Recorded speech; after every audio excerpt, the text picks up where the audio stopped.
Live de hoje que terá uma convidada super especial.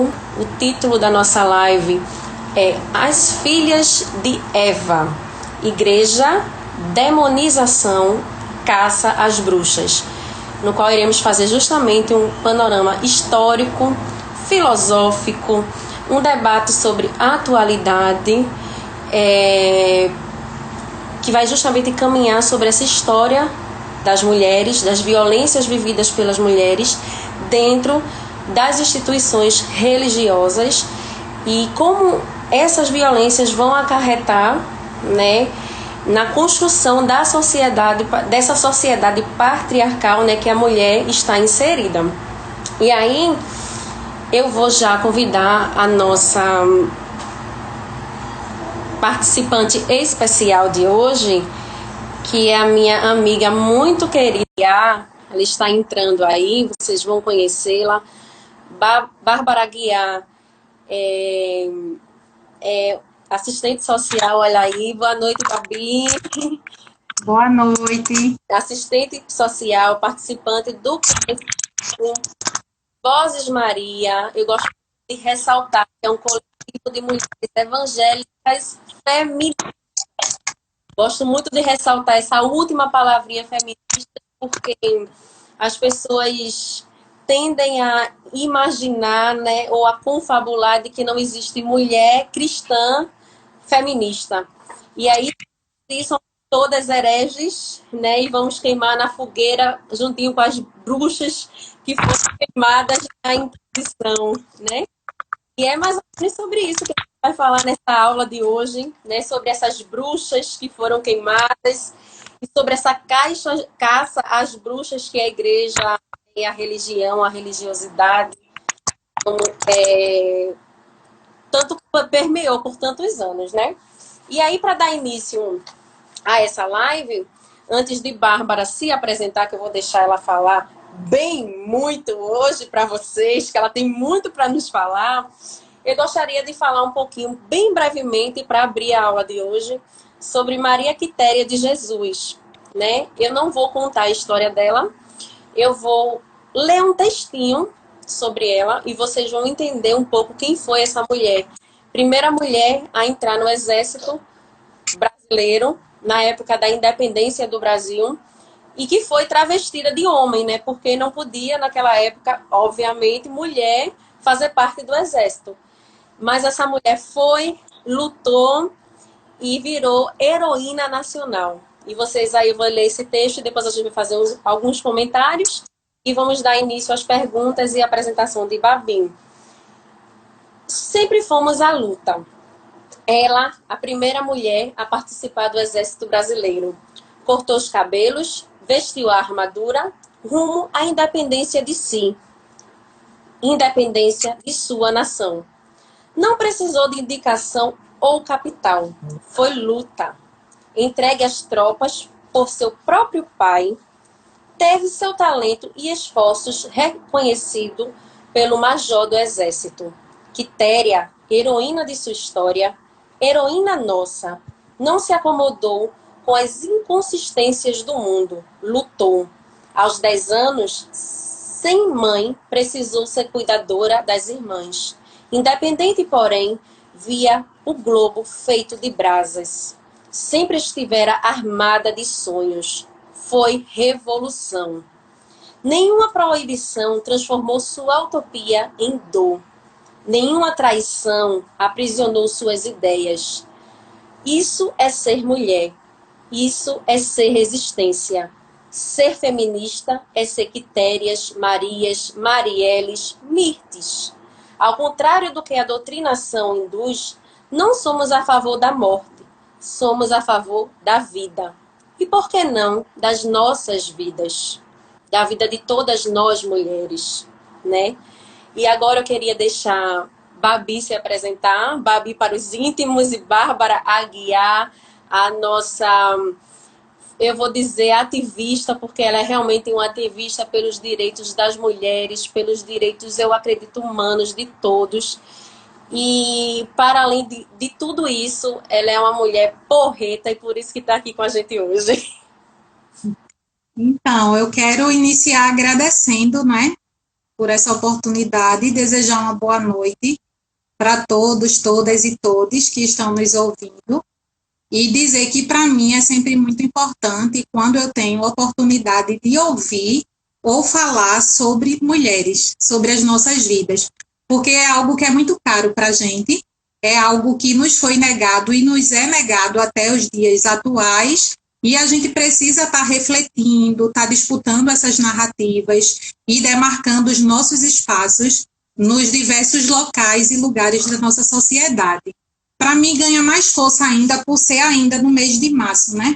Que o mês de março, para o movimento de mulheres, é um mês muito emblemático, porque, para além dos bombons e das rosas, né, é um mês de luta diante de uma sociedade que insiste em nos silenciar e nos matar diariamente. Então, é um prazer enorme estar aqui com vocês e espero, em alguma medida, poder contribuir nesse debate. Ah, vai sim. Março é o mês de luta, é isso mesmo. Luta por todas nós, por todas que foram, por todas que são e por todas que ainda vão ser, não é isso? Exato. E aí, eu gostaria de iniciar essa nossa conversa, Babim, fazendo justamente esse panorama histórico. Obviamente que a gente não vai se esgotar aqui, porque Sim. falar de mulher é algo muito subjetivo e, ao mesmo tempo, muito vasto, né? Mas, na medida do possível, justamente sobre essa caça às bruxas, eu queria trazer como primeiro comentário, como primeira pergunta para você, quando a gente faz essa viagem ao tempo, né? E a gente pensa no Nazareno, quando Jesus de Nazaré passou por aqui, eu não me lembro, não vejo em momento algum ele se remeter àquele pecado original que tanto se fala nas instituições religiosas de Eva, a pecadora que deu a maçã a Adão, e que por conta disso todo o pecado do mundo recai sobre as mulheres. E isso é muito emblemático porque, por conta disso, a mulher socialmente sofre, né, dentro dos seus lares, dentro da instituição religiosa, na sua sexualidade, porque, por conta disso, a questão sexual da mulher foi mutilada por muitas vezes e tem sido até hoje. Então, eu queria justamente refletir como que você enxerga dentro das instituições religiosas, ainda hoje, essa questão do pecado original advindo de Eva, como que essa narrativa construída lá atrás, desde o clérigo da Igreja Católica lá atrás, até hoje tem ecoado nas nossas vidas como mulheres cristãs. E você, como participante do movimento Vozes de Maria, como é que você vê essas mulheres que são vítimas no dia a dia de vocês e essa construção desse pecado original? Você toca em pontos, Lisandra, que precisam nos provocar, né? Diante da realidade atual de nós mulheres, e aí eu vou ter uma tendência muito grande a fazer um recorte a mulheres cristãs, tá, gente? Porque é o meu lugar de fala, né? Precisa nos provocar a refletir. Não tem como eu analisar a atualidade sem pensar no antes, sem fazer essa construção histórica, esse resgate, né, do que é ser mulher e do que era ser mulher. Se a gente for num aspecto muito bíblico... Desculpa, gente. Tá me vendo? Tá me ouvindo? Sim. Não voltou, não. Desculpa, caiu aqui o meu suporte e eu vou ter que ficar segurando ele, porque, enfim, já é a terceira vez que acontece. Se a gente for pensar num aspecto mais bíblico em si, a gente precisa se questionar, não é? Como é que a Bíblia é usada em relação à vida e aos corpos das mulheres? Como sempre foi usada e como ela é usada até os dias atuais? Pensando nesse pecado original, pensando na figura de Eva, né? Quem foi Eva? Quem era ela? E Eva é o modelo de mulher a ser seguido, né? Existe um estigma muito grande em função à figura dessa mulher. E aí eu quero trazer a imagem de Maria. Se é posta a imagem de Maria e de Eva, o modelo que as mulheres são orientadas a seguir é a imagem e o modelo de Maria, e não a imagem e o modelo de Eva. Mas, no sentido bíblico, eu queria ressaltar para um ponto importante. Quando a gente vai pensar nos textos na linguagem hebraica. Quando a gente vai lá para Gênesis, naquele cenário do Jardim do Éden, o texto é muito claro quando diz que durante o diálogo, digamos assim, da serpente com Eva, Adão não estava distante de Eva, ele estava ao lado dela. E quando a gente vem para os textos, né, em português, a gente percebe que os textos são colocados de uma forma que afirma que Adão estava distante, como se fosse assim, Eva fez uma dança, chegou com a maçã e obrigou Adão a comer, né? E aí a gente precisa pensar e se questionar por que a responsabilidade é sempre sobre a vida e sobre os corpos de nós mulheres. Porque aí eu quero ampliar, não ficar apenas em Eva, né? Mas no sentido geral de nós mulheres. Por que o sentido negativo?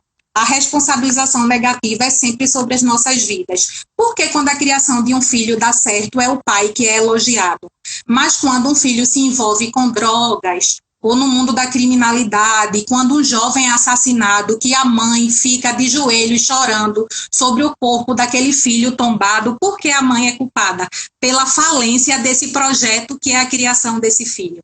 Então, a gente precisa pensar nisso. Que estruturas são essas que alicerçam a nossa sociedade? Que sistema é esse? E pensando na influência da igreja nesse sentido, né, com o uso da Bíblia, sobre as nossas vidas, né? Pensando na figura de alguns papas, ou um papa abençoado, né? Que traz essa descoberta do sexo a partir de Adão e Eva, trazendo como responsabilidade o pecado original como sendo da Eva. E aí a gente precisa pensar.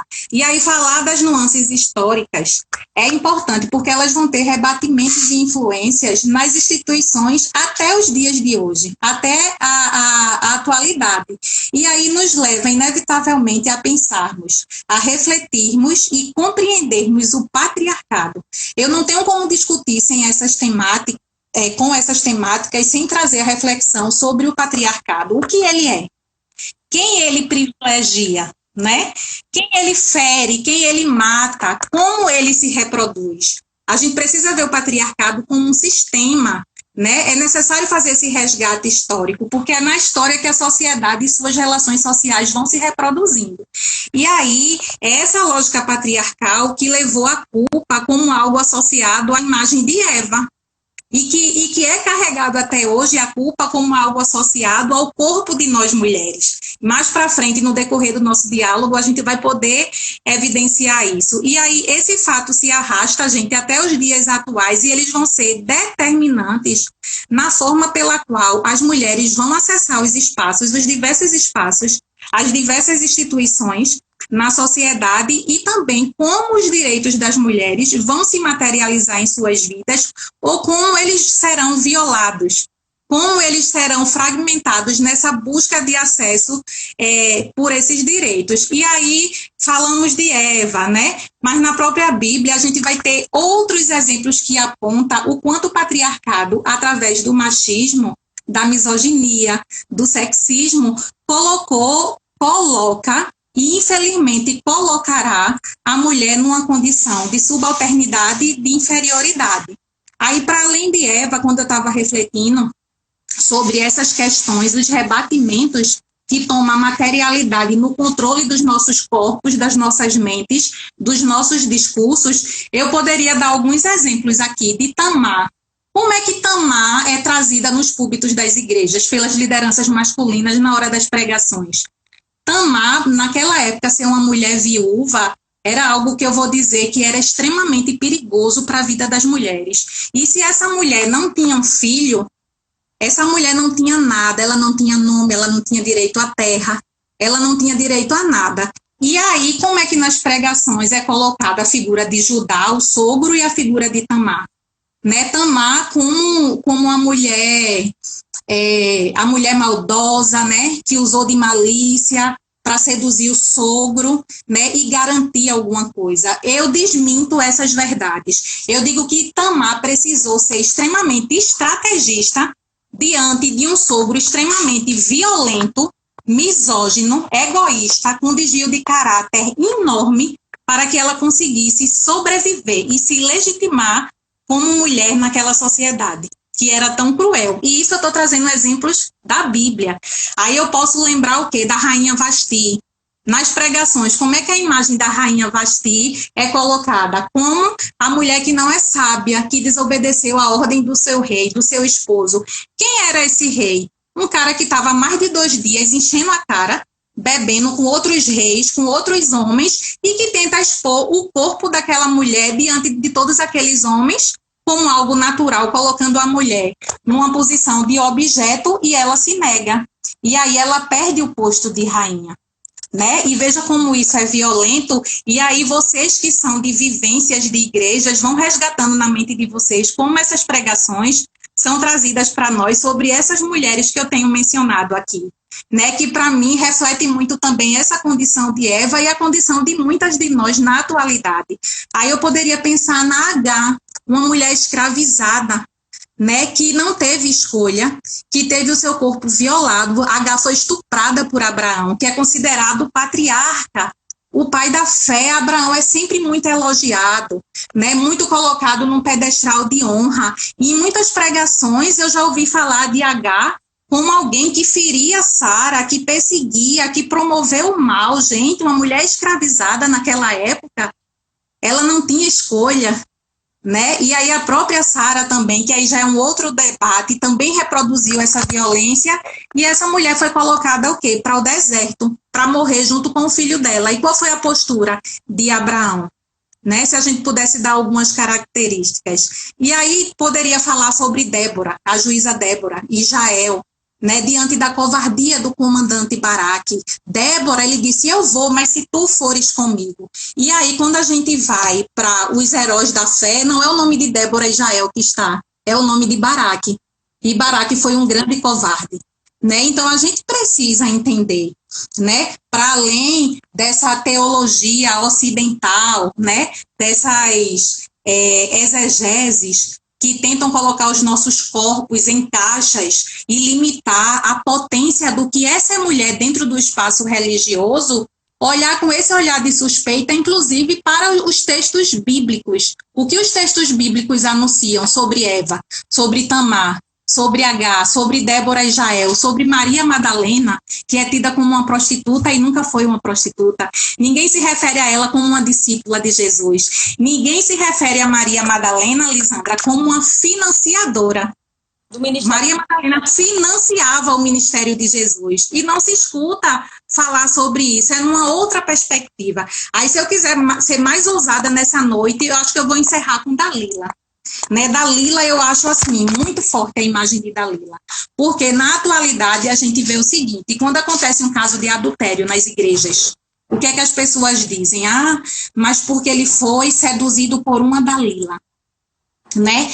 A gente tira a responsabilidade desse homem casado, né, que é quem deve respeito a essa esposa, e a gente pega a figura de uma mulher que aparece no livro de Juízes, como sendo uma traidora, uma perversa, uma vendida. Mas a gente não escuta ninguém falando do quanto Sansão era um escroto, era um misógino, um machista, entrava nas aldeias e estupravam as mulheres. Né? Ele profanava o que era sagrado, mas nas pregações não se escuta dizer isso, né? E quem era Dalila? Era uma mulher naquela sociedade que era machista, de um povo diferente de Sansão. E se a gente for problematizar, quando Dalila é procurada, né, para tentar extrair o segredo de Sansão, se ela se negasse, o que é que aconteceria com ela e com a família dela? Será que a gente já parou para pensar nisso? E aí a gente vai trazendo esses estigmas, né? As Dalilas da vida, as Evas da vida, né? Como algo negativo. E aí, se tu é mulher na atualidade e foge do modelo proposto como um modelo de Maria, né? E tu busca um modelo de Eva, digamos assim, tu és questionada. Isso. Né? Mais para frente, quando a gente for pensar nas bruxas, né, quem são as bruxas de hoje, a gente vai poder tocar sobre isso. Então, assim, são muitas coisas que a gente precisa pensar nesse patriarcado, né? O que é que os espaços religiosos têm feito com os nossos corpos? Usam textos fora de contexto para assegurar que o poder esteja sempre o quê? No domínio dos homens. Né? Porque as pessoas têm dificuldade de dividir poder, Lisandra. Exatamente. Microfone dá poder, né? Interessante tudo isso é que a gente que permeia muito pelas igrejas, toda esse discurso que você fez agora das mulheres da Bíblia, a gente não encontra nos púlpitos, né? Não encontra nos púlpitos de maneira alguma. Porque, de certa forma, é tirar o poder do homem e dar o poder à mulher. Porque a gente passar a se enxergar.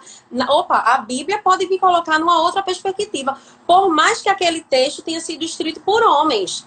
Então, a ideia de você ler a Bíblia, e eu vi aí, eu acho que foi Henriqueta, colocar, né, uma leitura crítica da Bíblia, e olhar para os textos bíblicos e começar a criticá-lo, não é desacramentar a Bíblia, né? Que muita gente diz que as feministas cristãs desacramentam a Bíblia. Mas não, é olhar como, quando, por que aqueles textos foram escritos e que lugar nós, mulheres, estávamos, né? Exato. Porque, e aí a gente não pode não pode silenciar, não pode negar fatos concretos diante disso, né? Porque é isso, infelizmente é isso que o Vozes Marias tem deparado, né? Tem encontrado na caminhada com mulheres, a igreja como um espaço de perpetuação de violações, sabe, violências que são varridas para debaixo do tapete, né? Com a alegação de não trazer escândalo ao nome de Deus, de não trazer escândalo ao Evangelho de Cristo. E aí eu fico pensando, os nossos corpos são sagrados, porque foi esse Cristo que criou esses corpos aqui. Se esse corpo é violado, se esse corpo é violentado, né, se ele sofre alguma dor, seja no sentido físico, emocional ou subjetivo, o Evangelho já foi escandalizado, minha gente. Isso. O nome de Cristo já foi escandalizado. Então você vê a vida da mulher sendo diminuída e de uma forma muito perversa. E aí, quando você olha para a história, porque você falou algo muito interessante agora, contra fatos não tem o que fazer. A gente vive num momento hoje que até a história está sendo questionada. Mas isso. A gente vê que desde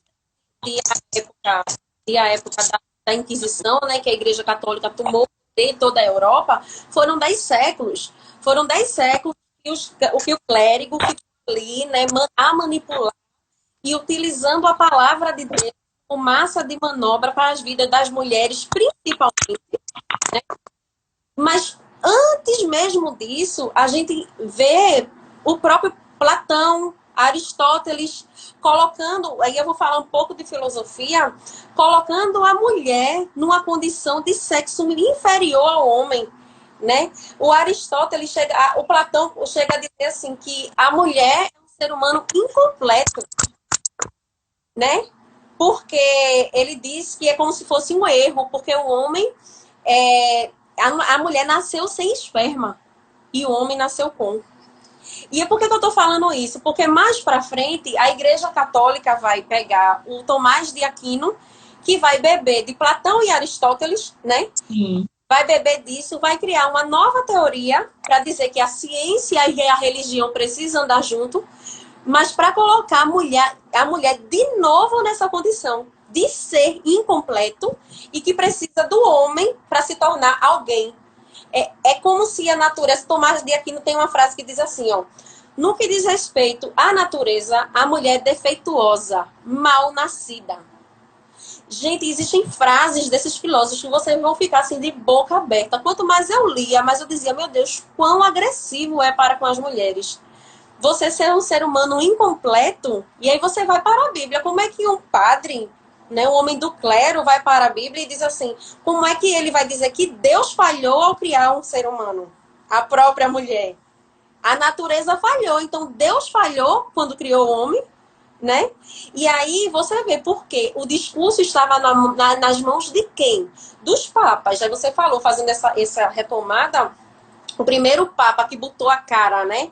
Lá por volta do século II, botou a cara e disse o Papa Clemente de Alexandria e colocou a mulher nessa questão do sexo como pecado original, né? Foi ele. Depois, com o tempo, veio essa questão da caça às bruxas, que é a nossa próxima, né, nossa próxima temática, que eu acho que tem muito pano para manga aí. Vai colocar justamente as mulheres. Minha gente, são mais de 100 mil mulheres mortas, milhões, eu acho que são 1.000 mulheres mortas, né, em toda a Europa, pela Santa Inquisição, nas fogueiras, né? E aí a gente vai ver que a Igreja Católica dá poder a 2 inquisidores para eles começarem a ir em busca dessas mulheres. Depois eles escrevem em Estrasburgo, eles escrevem um livro chamado Martelo das Feiticeiras. E esse livro dá mais poder ainda para que a Igreja Católica casse essas bruxas, porque aí vocês vão entender na fala de Bárbara quem eram essas bruxas, né? Porque essas bruxas não eram essas bruxas que vocês estão aí que a gente vê nesses contos, né? Quem eram essas bruxas que a Igreja Católica colocou, que a Igreja Cristã, eu vou dizer assim, né? Colocou em nossos corpos, né? E aí eu gostaria justamente de perguntar isso à Bárbara, né? Voltando, saindo de lá, né? Lá do século II até o século, porque a caça-bruxa vai até o século XVI e pipoca, né? Pipoca nas mortes dessas mulheres, em mortes torturas mais horrendas possíveis. Era só você sair daquilo que a igreja dizia que era para ser, da doutrinação da igreja, que acabava-se com a vida daquela mulher. Então eu queria que você fizesse justamente esse resgate. Que bruxas eram aquelas e que bruxas somos nós ainda hoje? Isso é um tema que mexe muito comigo. Eu poderia até dizer que dava para ser uma live só com essa temática, porque é de um nível de perversidade tão grande quando você se propõe a debruçar-se sobre alguns textos, ler e compreender, né, como é que se deu essa caça às bruxas, que imaginários foram criados, colocados, tomaram materialidade na sociedade e foram determinantes para o que hoje a gente chama de feminicídio, minha gente. Eu costumo muito falar da antiguidade fazendo contraponto com a atualidade, né? Mais à frente eu vou falar um pouquinho mais sobre essa dimensão do feminicídio, mas se eu pudesse dizer nas palavras de hoje o que foi essa caça às bruxas, eu diria que foi uma onda muito perversa, muito cruel de feminicídio contra a vida das mulheres. E aí eu vou além do que Lisandra trouxe. Se as mulheres iam além, tentavam romper ou fazer diferente do que a doutrinação da igreja, né, trazia como correto, elas eram consideradas como bruxas e sofriam essa punição. Mas era para além disso, gente. A igreja encontrou uma necessidade, precisava de uma desculpa para encontrar o diabo em alguma coisa, né? E transferir essa culpa para o diabo. E aí o corpo da mulher, os saberes, minha gente, das mulheres foram elencados como ferramentas, como instrumentos, né? Para que o diabo operasse na sociedade e contra a igreja. Veja que coisa bizarra, porque se eu digo que eu sou criação de Deus, né? Se foi Deus que me criou, ele errou, então? Como é que é isso? Tem alguma conta aí que não fecha. É igual a gente dizer que a gente não é uma sociedade racista e a gente ter o genocídio da população negra, né? Então, essa conta tem alguma coisa errada. Então, assim, através da publicação desse livro, é um livro extremamente cruel quando você começa a ler algumas partes dele e pensar o que as mulheres eram submetidas. Gente, para vocês terem ideia, se eu pudesse fazer uma comparação com a atualidade, hoje, aquela nossa tia do interior, aquela nossa avó que curava a nossa disenteria, o nosso resfriado com chá, poderia ser considerada uma bruxa, minha gente.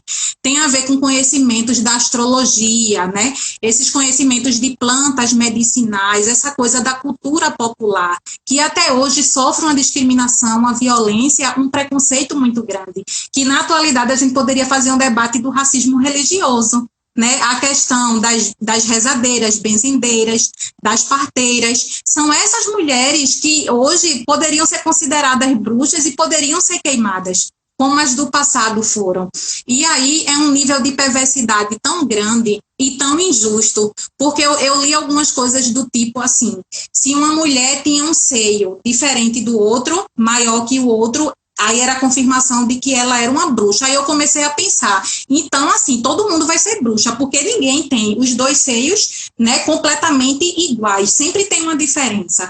Existia uma balança. De um lado era posto a mulher, do outro lado era posto a Bíblia. Se a mulher pesasse mais que a Bíblia, ali já estava confirmado que a mulher era uma bruxa. Minha gente, fatalmente, as mulheres pesariam mais que a Bíblia, né? E elas eram submetidas a sessões de torturas, né? Ficavam vários dias com o corpo todo aberto, esticado, sem água, sem alimentação, submetidas a diversos tipos de privações, e elas entravam no estágio de alucinação.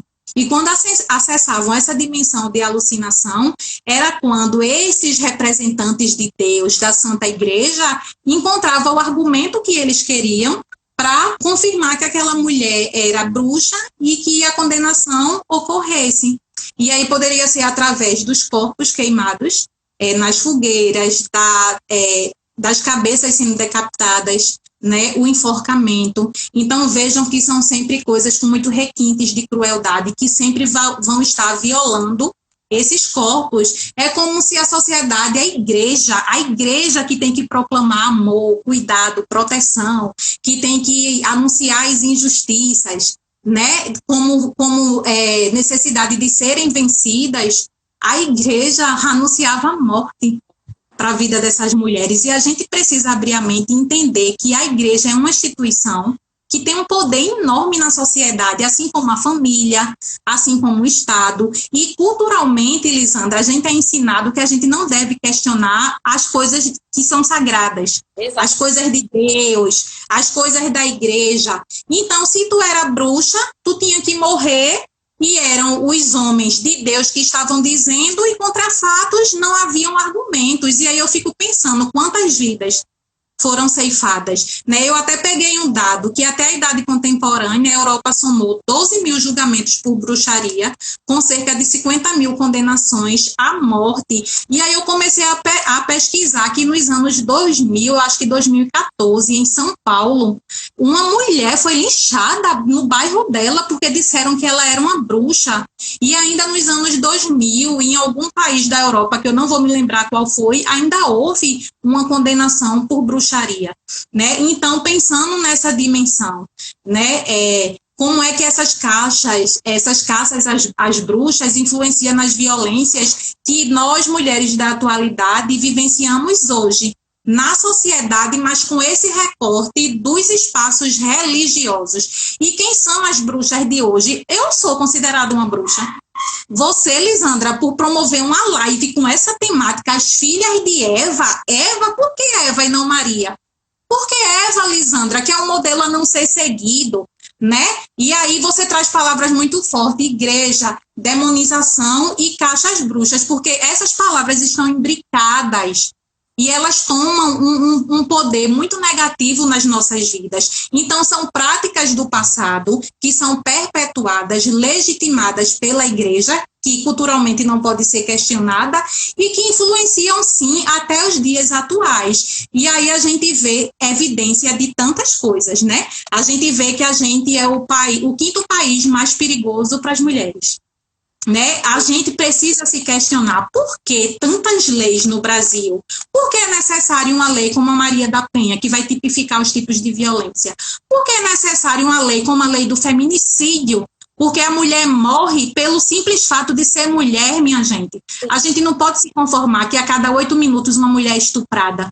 A gente não pode se conformar que num ano que está pandêmico, assim como 2020 e continua 2021, o nível de violência contra a mulher aumentou porque as mulheres foram obrigadas a permanecerem mais tempos com os seus agressores. E aí a gente tem que dar, sim, essa carga histórica, essa responsabilização histórica e religiosa que existe até os dias atuais sobre a vida das mulheres em sociedade. Sim, perfeito. Eu vou fazer só um recorte dessa tua fala que eu achei muito interessante. Alguém me perguntou antes de eu fazer esse recorte qual era o nome do livro. É o Martelo das Feiticeiras. Martelo das Feiticeiras, tá, gente? Muito interessante, mas uma coisa que está muito atrelada a tudo isso que você falou é que o poder, né, que o homem exercia, que aquele homem, aquele clero exercia, não permitia deixar que as mulheres fossem livres. Então, eles tinham medo daquela mulher que fazia um chá, que fazia um veneno, que fazia, porque eles não iam poder, vamos dizer, doutrinar essas mulheres, que pensavam diferente, que falavam diferente. Então, nas minhas também pesquisas e nas minhas leituras, as bruxas nada mais eram do que mulheres à frente do seu tempo, que não queriam estar dentro daquela doutrinação, né, que não é, vamos dizer, um cristianismo em si, mas é que era justamente aquela doutrinação que a igreja fez. E quando eu olho para os dias atuais, eu percebo que muitas instituições ainda continuam dentro dessas doutrinações, né, alienando,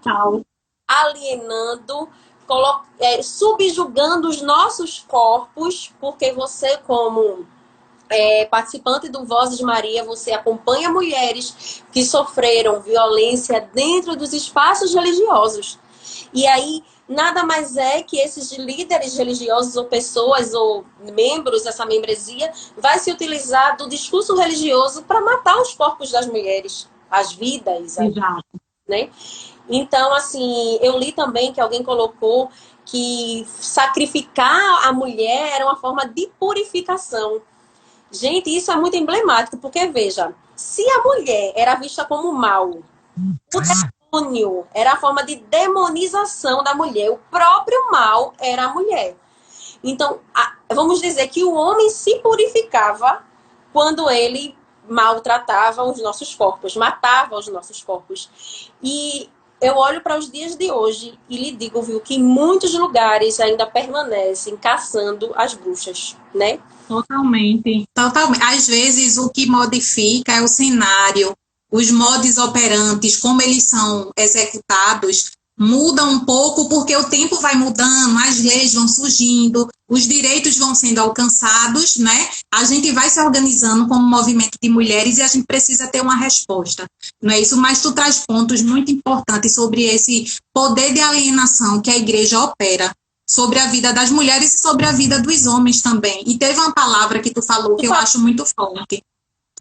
Tá me ouvindo? Pode continuar. Tô ouvindo, pode continuar. O discurso, né? E aí eu lembro daquele livro da filósofa Djamila Ribeiro, né? Uma mulher negra, acadêmica, aquele livro O que é lugar de fala.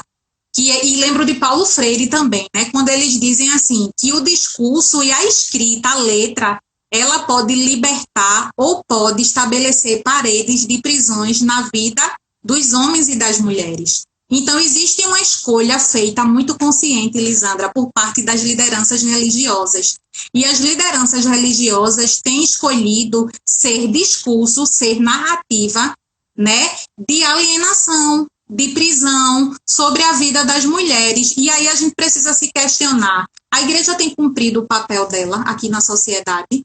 Ela tem exercido a sua voz profética que anuncia as injustiças, que denuncia as violências, porque não tem, e porque é com isso que o Vozes tem se deparado. E a gente precisa se inquietar, a gente precisa questionar, problematizar.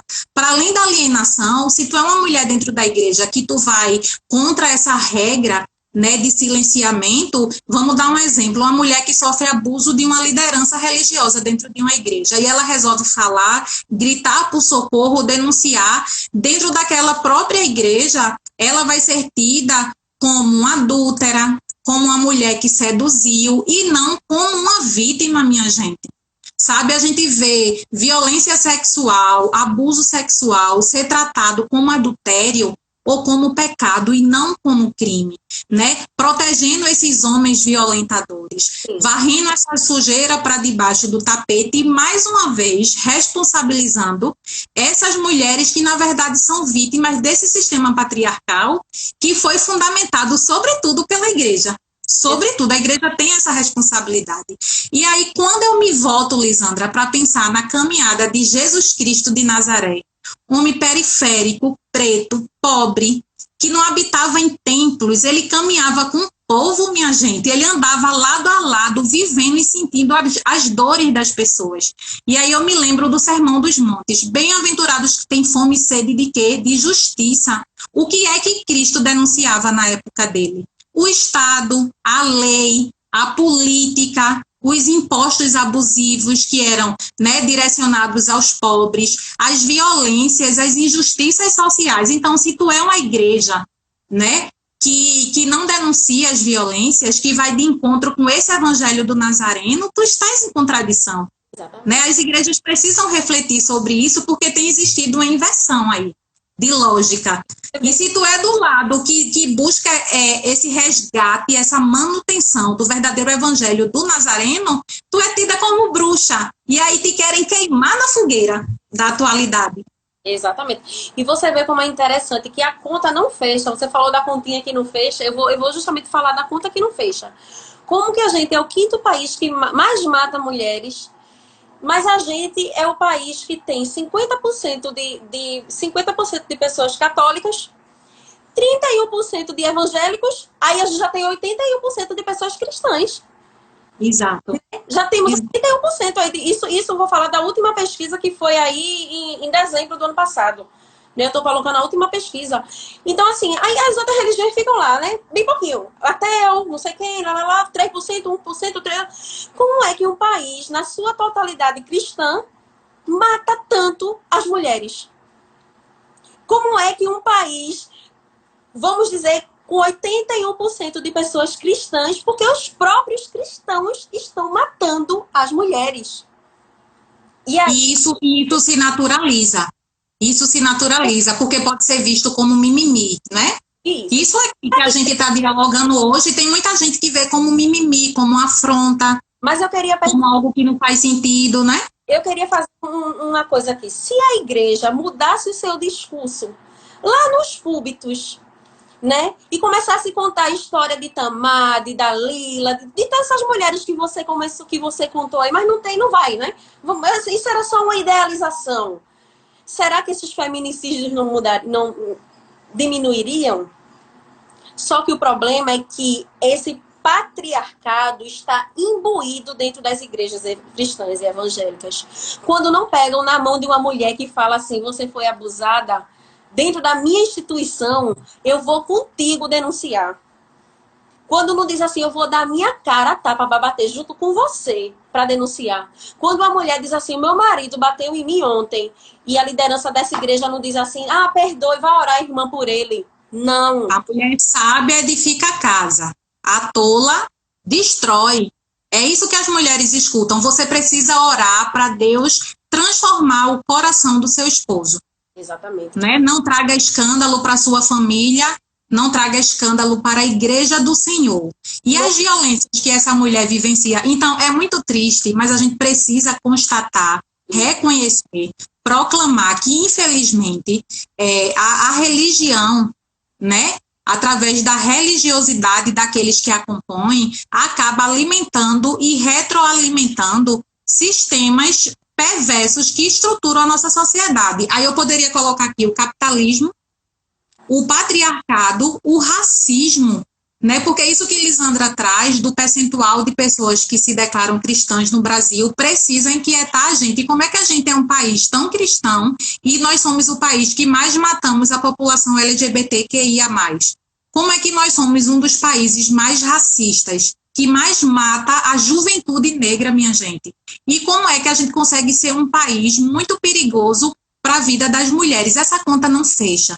Existe uma grande contradição, né? E a igreja precisa estar à frente dessa agenda, mas não como agente de perpetuação, não por jogo de interesse, de narrativas e de imposição de um projeto societário que ela julga o correto.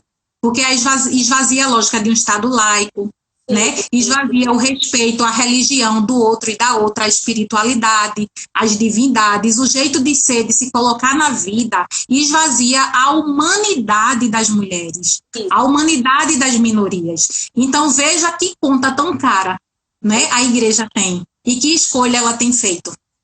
Você, como participante do Vozes Maria, Como que você consegue enxergar essas violências dentro dos ambientes evangélicos?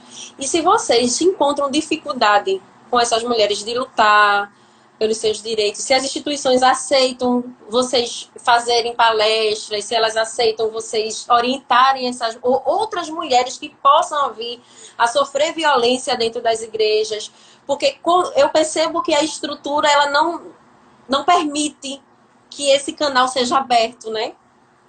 Veja, isso é um ponto muito importante, né? Para quem não sabe, o Coletivo Vozes Marias é um grupo de mulheres evangélicas que se reconhecem feministas e que buscam levar o debate de igualdade e justiça de gênero para dentro das igrejas. E uma das nossas frentes da nossa atuação é trabalhar no acolhimento de mulheres evangélicas vítimas tanto de violência doméstica quanto de violência institucional, porque também acontece. E aí Lisandra traz pontos importantes, né? Eu estou no coletivo há quase 5 anos e acreditem, na região metropolitana aqui, 99,9% das igrejas fecham as portas para o coletivo Vozes Marias. E aí eu quero trazer uma palavrinha para encontrar a resposta para esse fenômeno de negação, né, de rejeição. Poder. Eu tenho muita dificuldade, Lisandra, com a palavra poder, porque eu não acredito no poder individual. Eu acredito no poder coletivo. Né? Eu sou de movimentos sociais. Então, eu acho que as coisas dão muito mais certo quando a gente executa em grupo do que quando a gente faz de forma individual. Só que nessa dimensão, eu costumo afirmar que conhecimento é poder. E poder te faz romper com estruturas que te causam dor, porque tu não cabe nessas estruturas. O que eu quero dizer com isso? Quais são as visões dessas lideranças religiosas? Se a gente abrir as portas para grupos de inspiração cristãs com esse viés progressista, como o coletivo Vozes Marias, elas vão estar fornecendo, né, passando conhecimento para as mulheres, conhecimento de quão potente é ser mulher, do quanto o nosso corpo é um território sagrado, sobre os nossos direitos sociais, né, não numa dimensão de esmola ou de benécia, mas de direito mesmo que precisa ser pleno, sobre a importância de políticas públicas para as nossas vidas e de mulheres lá na política nos representando e escrevendo projetos, criando políticas públicas que, de fato, contemplem o nosso corpo de mulher ao invés de homens, né? Então, as lideranças religiosas não querem isso, porque eles vivem regidos por essa sociedade, por esse sistema patriarcal, que faz com que o homem seja visto e colocado numa condição superior à da mulher, e que não se divida esse poder, né? Na dimensão da igreja, as mulheres são colocadas o quê? Para ser dirigentes de círculo de oração, e eu não estou tirando a honra disso, porque eu tenho muito respeito às dirigentes de círculo de oração, mas é uma lógica tão machista e tão perversa que, às vezes, esse próprio sistema faz com que elas disputem entre elas mesmas, né? Que elas sejam as tias da cantina e as tias das crianças e da limpeza. E não existe desonra nisso, existe muita honra. Mas é necessário que os homens também ocupem esses espaços e que as mulheres saiam também desses espaços e ocupem os espaços de poder, de decisão, de voz e de vez. Porque um homem nunca vai pensar como a gente, Lisandra. Ele não tem o nosso corpo, ele não sente as coisas como a gente sente. Né? Então, assim, as igrejas se fecham para a gente. Isso. Se fecham totalmente. Eu aqui mesmo, em nível de região metropolitana, tem uma igreja batista que abre as portas para o evento do Vozes, apenas uma. É muito pouco, né? Isso entristece muito, mas, por outro lado, faz com que a gente pense e tenha certeza que estamos no lugar certo. No caminho correto. O caminho que o coletivo Vozes Marias resolveu estar foi naquele caminho que é desprezado, a margem, né? Porque é nessa margem que a gente encontra as mulheres que as igrejas abandonam. E é com essas mulheres que a gente quer caminhar, porque a gente entende que ser igreja não é habitar em templo, não é só estar dia de domingo se emocionando no momento do louvor, ouvindo a pregação, aí volta para casa ou para numa pizzaria, come aquela pizza gostosa, na segunda-feira acorda, vai trabalhar e eu estou aqui no meu quadrado, na minha vida e dane-se a realidade dos outros. Ser igreja é o que Jesus fazia. caminhava com o povo, vivendo, sentindo e tentando transformar a realidade do povo. E quando as pessoas tentaram comercializar o templo, o que foi que ele fez? O que foi que ele fez? Ele quebrou tudo, ele quebrou geral, minha gente. Então a gente vê uma inversão de valores enorme. Eu fico pensando, meu Deus, como é que tu se sente quando tu olha aqui para esta terra e vê o que as pessoas têm feito em teu nome? É muita contradição, minha gente. Eu queria justamente pegar essa tua fala de que Jesus quebrou o templo. Porque eu já fui muito, muito questionada de dizer assim, e como pode ser feminista e cristã? E aí, e como pode? Porque, Elisandra, elas são violentas, elas brigam, elas, né, tal. E eu acho que o cristão precisa ser pacífico. O cristão, uma das coisas que eu quero lhe provocar agora, né? E aí, essa questão de que Jesus quebrou o templo, para mim, é emblemática. Mas, por mais que muita gente negue, né? Mas existe isso. E outra coisa que eles dizem assim, como que ser feminista e cristã se vocês apoiam pautas como matar vidas, como o aborto, se vocês apoiam pautas que não estão para o cristianismo, se vocês apoiam pautas... E aí, obviamente, que eu vou, dentro das minhas condições, conversando com essa pessoa, mas eu gostaria de que você pudesse, como coletivo também Vozes de Maria, e trazer para que as pessoas tirem esse estigma de que não se pode em momento algum ser feminista e cristã, Sim. Né? E que a gente tentar clarear um pouco, né? Obviamente as pessoas não sairão do lugar que estão, mas que quem estiver aberto possa entender um pouco, né? Eu acho que esse é um dos pontos principais desse nosso diálogo que você me provoca, né? E eu falo sobre isso, assim, com muito prazer e muita legitimidade. Primeiro, a gente está vivendo uma era muito difícil, sabe, Lisandra? E aí eu quero fazer um recorte da década de 90 para cá. A gente vê uma expansão de lideranças, representações religiosas na política, nessa disputa de narrativas, nesse jogo de interesse, de poder ceboso, nojento, né? Igreja se corrompendo mesmo, se prostituindo, para que seja implementado um projeto societário que as igrejas julgam corretos. Aí vale salientar que esse projeto de sociedade esvazia a humanidade do outro, porque só a minha religião é a correta, só o meu jeito de ser e de falar é o legítimo e é o correto. E aí a gente tem um aumento no racismo religioso, na violência contra a mulher, contra a população LGBT e por aí vai, né?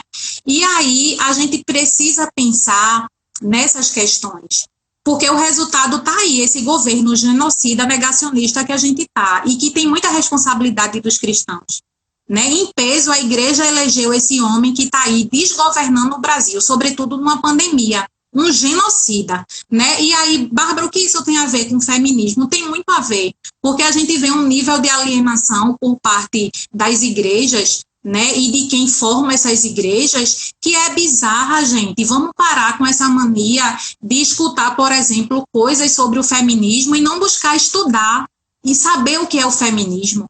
O feminismo é um movimento ideológico que vai lutar e buscar pela vida das mulheres, porque mulheres não podem morrer pelo fato de ser mulher. Então, o fato de eu ser evangélica me convoca para eu ser feminista. Porque, para mim, o feminismo, ele propaga, né? Ele é a materialização da proposta do Cristo Nazareno enquanto evangelho. O feminismo é isso, porque ele vai lutar pelos meus direitos. Ele vai dizer assim, Bárbara, você é um território sagrado, você é bela, você é linda, você é potente, você não precisa ter um homem ao seu lado para se legitimar nessa sociedade, mas se você quer ter um homem ao seu lado, massa, não tem problema nenhum, mas não é necessário que você só seja reconhecida se tiver esse homem ao seu lado. Você pode, Bárbara, ganhar o espaço acadêmico, o espaço profissional, o espaço eclesiástico, porque diante dos olhos de Deus, Bárbara, tu és igual aos homens, não existe diferença. O amor dele, quando ele deu o filho dele morte de cruz, foi o mesmo para quem tem pênis e para quem tem vagina, para quem se reconhece como homem e para quem se reconhece como mulheres. Então, assim, vamos parar de dizer que as feministas feministas são mulheres mal amadas, né? Que são mulheres que gostam de mulheres, que não tem problema nenhum mulher gostar de mulher, né? Eu considero justa toda forma de amor.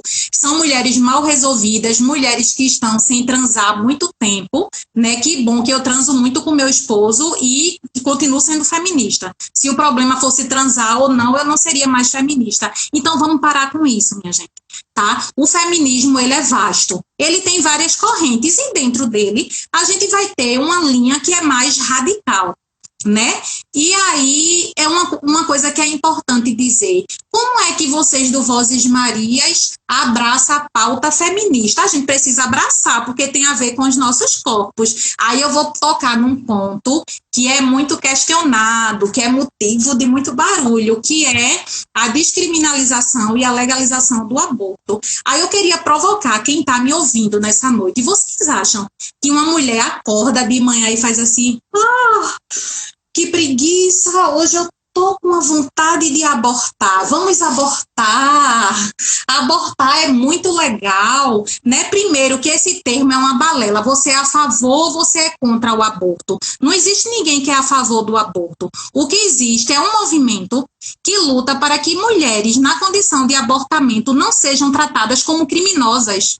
Não podem ser tratadas como criminosas, porque, pasmem, mas um índice enorme de mulheres que abortam são mulheres evangélicas, certo? Mulheres que são seduzidas, enganadas pelos homens de Deus, que engravidam, certo? E que são abandonadas e muitas vezes são obrigadas por esses homens a fazerem um aborto compulsório. Aí eu quero trazer o exemplo da menina de 10 anos que era violentada pelo tio e que ao chegar aqui em Recife, um bando de fanático em uma pandemia foi para a porta de uma maternidade para chamar a menina de assassina. Aí eu queria ver esses fanáticos criticarem o atual governo quando ele deixou faltar oxigênio na UTI neonatal lá em Manaus. Não é pró-vida? Não é a favor da vida? Então cadê o direito daquelas crianças que estavam na UTI? Então, vocês entendem que é uma contradição muito grande quando é um quase pastor, e Lisandra vai entender o que eu estou falando, que engravida uma mulher, aí essa mulher escuta do pastor presidente da igreja que ela precisa abortar, que ela não pode ter o filho de jeito nenhum. Então, o aborto é uma conveniência.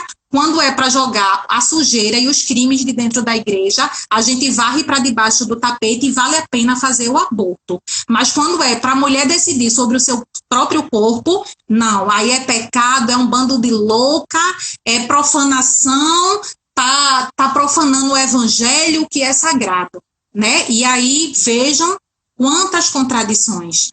E a gente precisa refletir sobre isso, porque o feminismo vai propor o quê? Igualdade. Agora, como é difícil dividir poder e ter igualdade, aí é mais fácil tentar esvaziar a legitimidade de um movimento que é potente demais. Porque quando tu te encontra com o feminismo, que tu entende o que ele é, o que ele busca, o que ele se propõe, tu não quer mais voltar atrás. Porque tu não vai aceitar, acessar, viver menos do que tu merece como mulher, como criação do Deus vivo.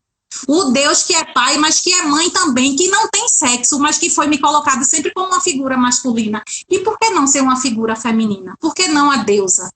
Né? Porque ser mulher é tão negativo a ponto de ser um pecado eu imaginar Deus numa condição feminina.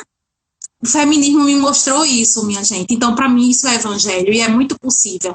Né? É nesse caminho que eu quero estar, porque é nesse caminho que eu tenho encontrado as mulheres que as igrejas têm deixado para trás. Então, Cristo não habitava em templos, ele caminhava com os povos e com as povas, e é junto das povas que eu quero estar, junto das mulheres. Junto das povas, juntos de todos vocês, junto de você. Gente, eu queria agradecer demais. A hora se passou que eu nem senti. Eu vou dar à Bárbara a última palavra para ela se despedir de vocês. Mas desde já eu gostaria de agradecer a presença dela, que eu convidei. Ela não relutou em momento algum. Dizer ela que ela mora no meu coração, que a caminhada com ela tem sido muito... Eu não tenho nem palavras para dizer. Muito edificante, que eu tenho aprendido demais. Eu espero que vocês tenham aprendido também com Bárbara hoje nessa noite. E muito obrigada por vocês terem estado conosco aqui. Eu também agradeço imensamente, espero ter em alguma medida contribuído com todo mundo que estava aqui com a gente, e eu quero encerrar dizendo, ô companheira, me ajude que eu não posso andar só. Eu sozinha ando bem, mas com vocês eu ando melhor. É na coletividade que se faz a força, é na coletividade que a gente consegue vencer as estruturas patriarcais, machistas, racistas, sexistas que tentam silenciar as nossas vozes e esvaziar a nossa humanidade. Então, assim, gratidão, Lisandra, aprendo muito com a tua vida, gratidão ao Vozes Marias, as minhas companheiras que eu aprendo diariamente e que me apontaram para um caminho que não tem mais volta. É nesse caminho que eu quero estar. Muito obrigada a todo mundo. Obrigada, gente. Muito obrigada a todos. Um beijo, até a próxima. Tchau, tchau. Beijo.